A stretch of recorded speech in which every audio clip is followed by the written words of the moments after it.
welcome back to my channel. I'm Erica. Today I'm going to be doing some machine quilting, so I thought I would share with you. I just sit here at my kitchen table and machine quilt on my Juki machine. I will share a little bit more about my setup with you and how I go about doing my free motion quilting on my home sewing machine. If you hear the washer and dryer, it's because I am trying to multitask. I got lots of laundry to do today. So my plan is to do laundry, and if I hear the dryer and the washer stop while I'm quilting, I'll be able to check on it throughout the day. But I am working on some Christmas projects, so I need to get these done. It's November. I hope to have them done by the 1st of December. I don't like to work on Christmas projects or presents or gifts, usually in the month of December, because I feel like it's stressful and I just want to enjoy December and enjoy it. Enjoy everything about the month of December. So I really try to have most of my handmade items done before December, or at least that first week of December. So let me show you my setup and let's get started. So I do my free motion quilting on my Juki home machine. It is a Juki TL2000QI. I bought my machine on Amazon. It came with the machine. It came with this extension table that you can remove. And then I purchased separately a free motion foot. So it looks like that. So the foot that comes on it is just this foot. This is not quite a 1/4 inch foot. So this is not a true 1/4 inch foot. It's a scant 1/4 inch foot. But what I will do is I will take this off and put my free motion foot on today. Before I get started, I like to have my thread bin here. I like to have some bobbins wound. So I have 2 right now because I have a full one in my machine. And then I have my scissors ready to go. I also have my gloves. I bought these at Joann Fabrics. They are just Fons and Porter. There are some rubber grips on the back. And this is what I'm going to be quilting. So I have a stack here, and this is a stack of quilt blocks that are layered with batting and then a backing fabric. This is actually just some fabric that I had that I haven't used for a while, so I just put it on the reverse, so when you flip this over, you'll just barely see it. But what these are going to be pillow covers, so no one will really see this. This will be the inside of the pillow cover. I am going to put a back on the pillow cover. So I have 12 blocks that are basted with batting and with a back, and my plan is to turn these into pillow covers for each month. So there will be a pillow cover to change out each month for like seasonal decor, I guess. That's kind of what I was thinking. When my machine is set for free motion quilting, I have my machine set up with this free motion foot here. I drop my feed dogs to this setting. My stitch length, I set it to 1. And then over here, my presser foot pressure, I raise this all the way up, so it's up to the very top there. And then on my tension, I just put a dot there, and that's where I like to have it. That's what works for me. So I have my machine threaded, I have my bobbin threaded, and I just need to get some scrap fabric under here to practice with, to see if I like my stitches first, and then I can continue to begin my project. So I did some practice stitches on this scrap piece of fabric, and I liked how they looked, so now I'm going to start my project. So one thing I do want to say is that when I free motion quilt, I change out my needle. So when I start a new quilting project, I have a brand new needle. And also you want to make sure that this screw is tight. And I also make sure that my machine has recently been cleaned. So I oiled my machine and I dusted my machine, and it is ready to go. Now on these smaller quilt sandwiches, this is about a 20 by 20.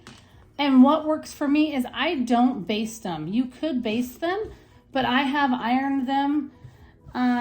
I've ironed the back piece and the front block, quilt block. And so that's what works for me. I don't worry about basting with pins or spray basting. However, some people do that, and so if you feel like that works for you, that's always something you can do. But I just want to share with you what I do, and then if you learn something from it, that would be awesome. So let me just show you what I do. Okay, so when you first get over here, hopefully you can see all this. I'm trying not to zoom in too much because I want you to be able to see. But what I like to do is I have my top thread here. I put my needle down and needle up, and then I pull that top thread, and you can see the bottom thread coming with it. So then I grab that bottom thread and pull them so I have them together. And then I place my needle back over that same spot, and it's off my work surface a little bit. You can see here, I'm working on the backing fabric. So what I'll do is I'll hold these threads, and then I will start to sew so that this forms a knot and I don't have to knot it. I don't like to knot it. I just like to do a few stitches to kind of secure the threads. So I just do that, and I feel like they're secured.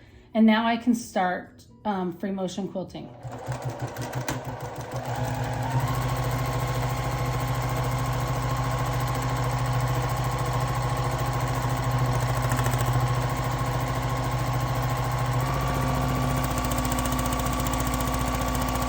So I like to do a little bit of sewing or quilting, and then I check the back of my project, and I like how my stitches look, and I like how it's looking on the project. It is hard when you get to the edge to kind of not go off the project, so I have to be careful, but some of this will be covered with my seam allowance when I go to put it into my project.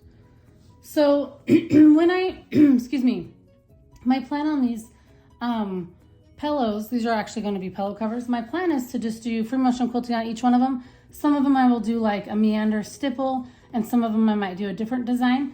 But what I like to do is I like to move my hands slow as the speed is going fast. So if you listen to the machine, you'll hear the speed is fast, but when I'm rounding the corners, the speed is slow. So let me see if I can zoom in and show you that.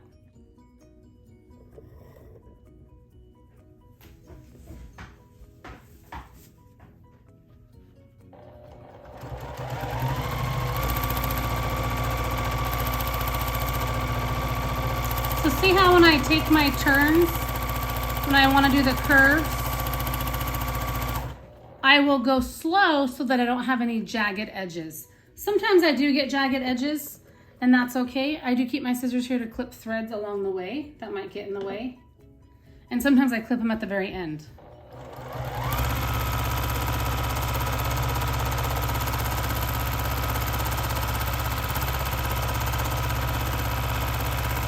So I just try to make my curves really slow. So I move slow with my hands, but my speed is fast. And when I do this, I want to make sure I'm not going over any of my other stitch lines. And then if I feel like I'm kind of stuck, I just stop. Just stop everything and pause so that I don't kind of have messed up seams, or messed up stitches, or mess up in my project. So I just stop, I pause if I feel like I'm stuck so that I don't get jagged edges or I don't have a mistake on my project. That's just one tip I have for you, is just stop, pause, and see where you're going. And so when I machine quilt, I like to start on one end and travel to the other end of the project, and then come back and move over to the beginning starting point and go back to the other end again. So kind of in strips. I kind of machine quilt in strips.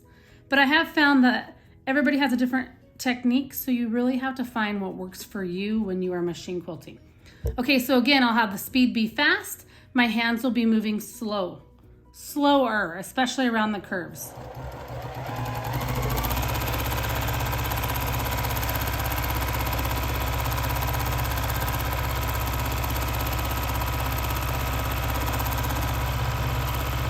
And see how I'm moving down the project, kind of in a strip.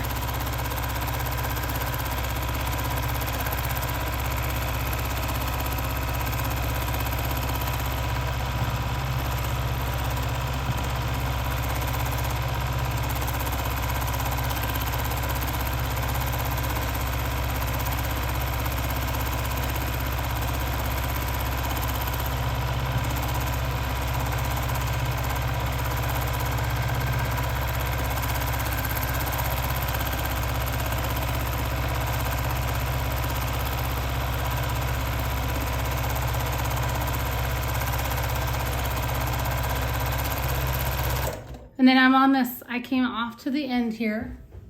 So now I will just stop, lift my needle and my presser foot, pull it out, clip my thread so that I have a tail. And then this, my free motion foot does get wobbly, so I just have to go back and tighten it every so often. And then what I like to do, so this is my row. I'm done with this first row section. I usually take off my gloves. And then I just move back to where I started and I start the process over. So I have my top thread here. I hold it, I put my needle down, needle up, pull that top thread. Now I have the two threads together, my bottom and my top. I put my presser foot down, kind of right at the point where that bottom thread is coming up. Take a few stitches to secure my threads. And now I begin my free motion quilting process. And I typically, sometimes I'll put my gloves back on and sometimes I will just take a few stitches or make a few rounds to get there. To get started, I mean, and then put my gloves on. But I also like to clip my threads back here so they don't get stuck in my project.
My bobbin ran out, so I just had to change it. So I just want to show you what I did.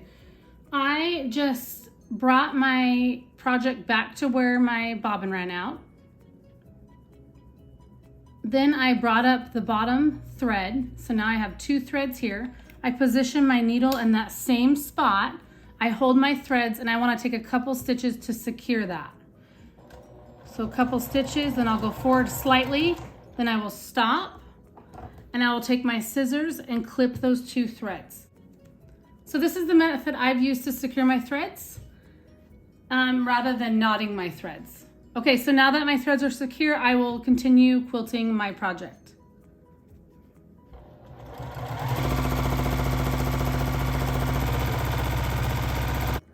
Here is the first block that I just machine quilted and showed you guys on camera. The rest of the blocks I will do off camera, but I just want to show you, this is my meander or my stipple. I kind of call them both, meander, stipple. So anyway, so there it is. So this is the back.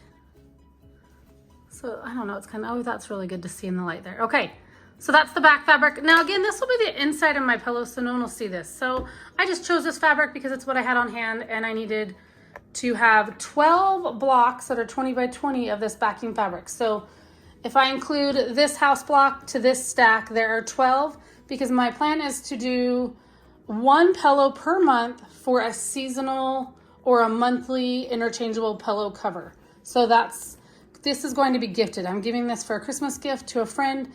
And then that way she'll be able to change out a pillow once a month on her couch. So, okay, again, this is the back of the pillow cover, so you can see all the quilting there. And this is the front of the pillow cover. If you have any questions, any more questions about free motion quilting, I'm happy to share. I do love doing the meander, the stipple design more times than not because I do feel like it's a fast quilt method. So I'll quilt the rest of these up and then I will be back to share with you.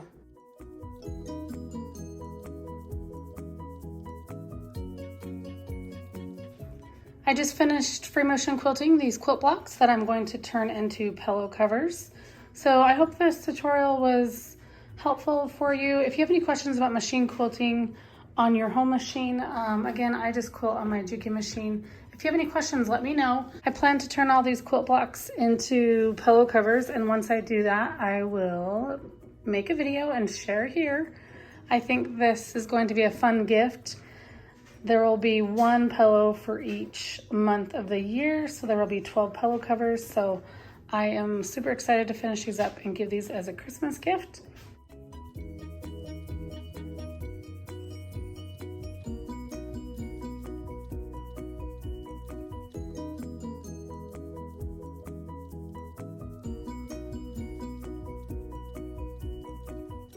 Thanks for watching. See you next time.